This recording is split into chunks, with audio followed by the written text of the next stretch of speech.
น้องโมจิก็ปั่นจักรยานกับเพื่อนๆน้องโมจิเนี่ยชอบปั่นจักรยานมากเลยนะท่านเท่าที่ดูนะเห็นปั่นทั้งวันเลยวันนี้แดดออกอะไรไม่เกี่ยวปั่นอยู่ทั้งวันไม่เหนื่อยบ้างหรือไงไม่รู้มักขนาดเลยปั่นจักรยานนี่พี่น้องเอ้ยส่วนจักรยานใหม่เพิ่นยานมันเปื้อนเพิ่นล้างแล้วเพิ่นก็บ่ขี่ได้บัดนี้ได้จักรยานใหม่กลัวมันเปื้อนโอ้ตั้งใจเอาจริงเอาจังมากเลยนะปั่นจักรยานนี่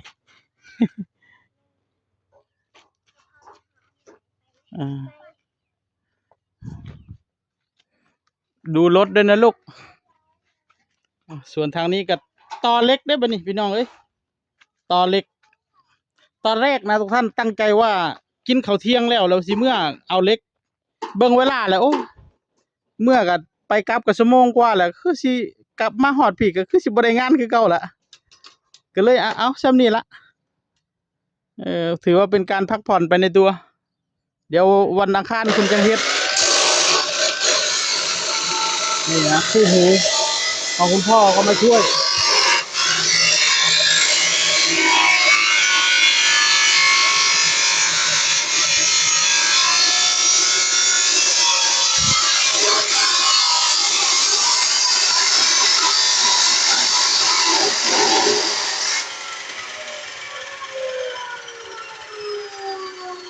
มันบ่ขาดบ่มันหมดแล้วโอ้ใบตัดด้วยวันอังคารอย่าลืมพี่น้องเอ้ยบอกเอาใบตัดมานำใบตัดเขาตัดเล็กบ่ขาดแล้ว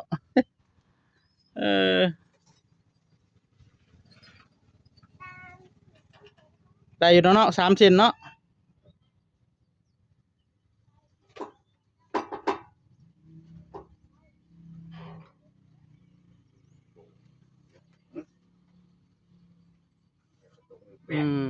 ยันบ่ตรงยันต่อกันบ่คักเนาะนี่มีการใช้ฉากโอ้ยอดเลยมือตัดเหล็กเขา เอาวันนี้ถือว่าเป็นงานเบาๆไปเฮ็ดกระจุกกระจิกไปเรื่อยๆน้องเอ้ยถ้ากลับไปนี่มันกระเทินนะมันกระเทินอย่าวางคานค่อยว่ากันขึ้นแปรวางคานนี่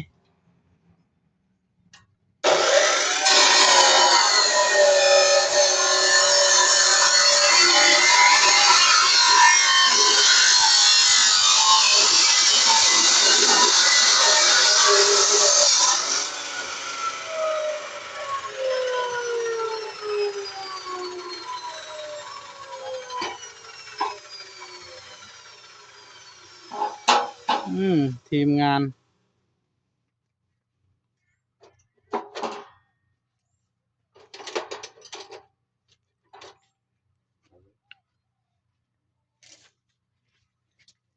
เครื่องมือวันนี้ก็ไม่ค่อยพร้อมเท่าไหร่ใบตัดกับมด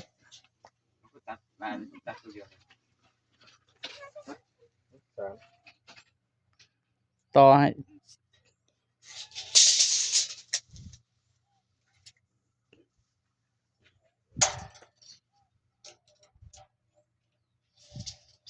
ตลับเม็ดมันบริยาวเนาะก็เลยวัดนี่เอา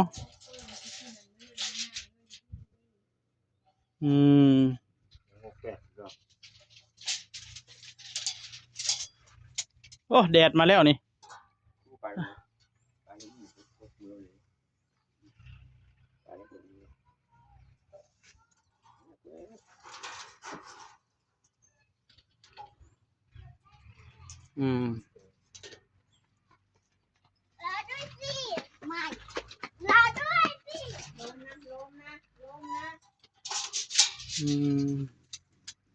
ลมก็เจ็บ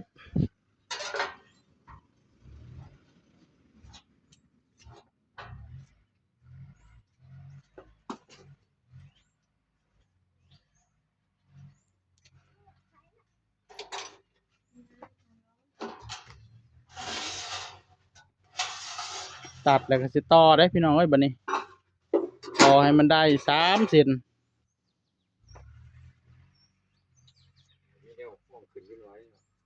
ห้องจะได้ห้องเล็กขึ้นนิดหน่อยห้องเล็ก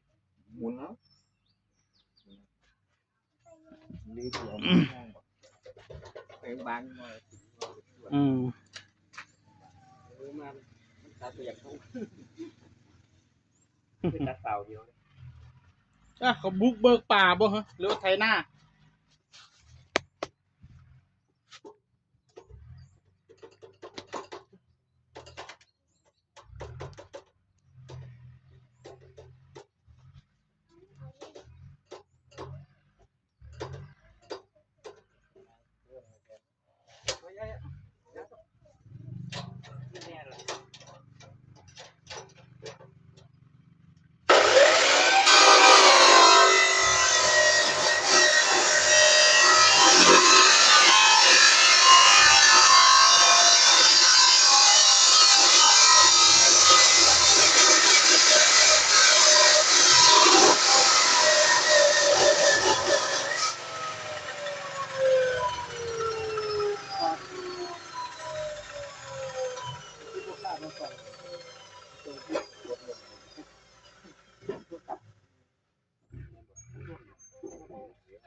นี่บุ้งสองตัวนี้แหละก้อน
ได้หรอกนั่นน่ะเดี๋ยวก็ล้มปิงปองไม่แข็งแรง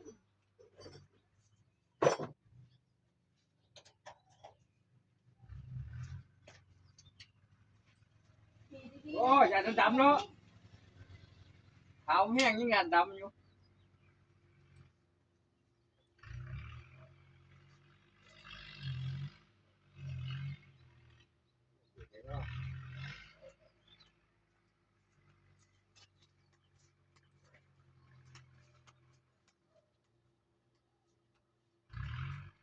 ทำได้ก็ เนี่ยที่เป็นการการป้าบอกคน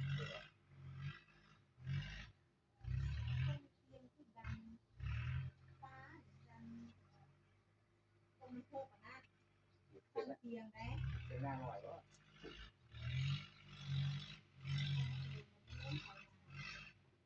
ดัง ป้า คนเตียงรถไทยอ่ะนะ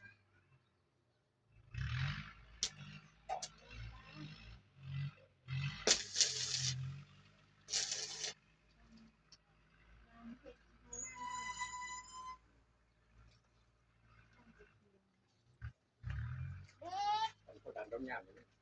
ตั้งเงียบคนไหนก่อน อันนี้กินข้าวบ่เจ้า นะครับแค่เลยเนี่ย อดเมียเหยียบหัว อยู่คนเดียวแล้วฟ้องไปบวชแบบเขาใส่บาตรใส่ยังได้ ขโมยได้เลยกินข้าวคนเดียว มึ เนาะ ง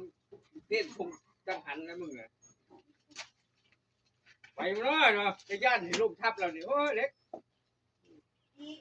ระวังน้องนะน้องขี่ไม่เป็นไม่ขึ้นรถเลยนะเห็นไหมน่ะ โอ้120เดือนบิด